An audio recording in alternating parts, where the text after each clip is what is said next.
Speaker. Tēnā koe. I call Joe Hayes. Tēnā koe. Tēnā koe. Mr. Speaker, before I start my kōrero, I too want to pay respects to the passing of our Ngāti Hine rangatira Erima Henare, and I wish also to pass on my aroha to you, Pēni, and to your whānau. Kia ora.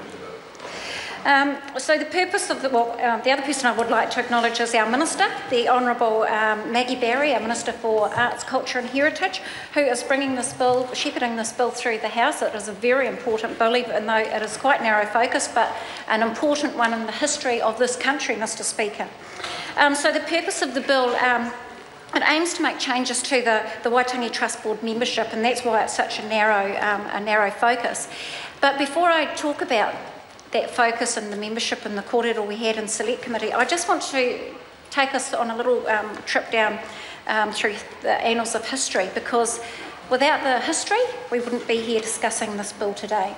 And so in this bill, actually, the background to this bill came about because of it was actually owned by the Busby whānau, the property in the house, and during the 19th and beginning of the 20th century, the land and the building kind of changed hands a bit. And in 1932, as we've heard, a former Member of Parliament, Vernon Reid, came along, and he had this passion that the treaty house and the grounds it was on was a historical place. It needed to be nurtured, and so therefore that is why he invited the Governor-General, Lord and Lady Bledisloe, to come and have a look at the grounds and the treaty house, and to encourage them to make sure that house was going to be preserved. And Lord and Lady Bledisloe obviously did more than that, as we've heard from previous speakers, and they bought the grounds. They also, Lord Bledisloe also invested £1,000 into the Waitangi Restoration Fund to start the process for restoring the treaty house itself. The government of the day also added another £500 to that restoration fund. And so therefore the first form of restoration started back in 1932. It was also the time where the 1932 Act began. And to stand here and as a mokopuna of this land, I stand here and I am absolutely grateful and thankful to the Bledisloe whānau for their contributions, for gifting the treaty house, the grounds to this nation.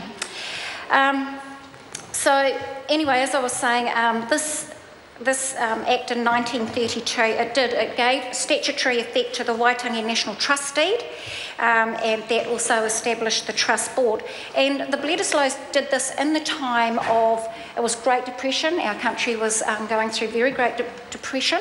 There was high unemployment, and this was a way for the Bledisloe whānau to be able to help people by giving them employment and the restoration of that house. It was also another way that Lord Bledisloe could see as how would you put it? As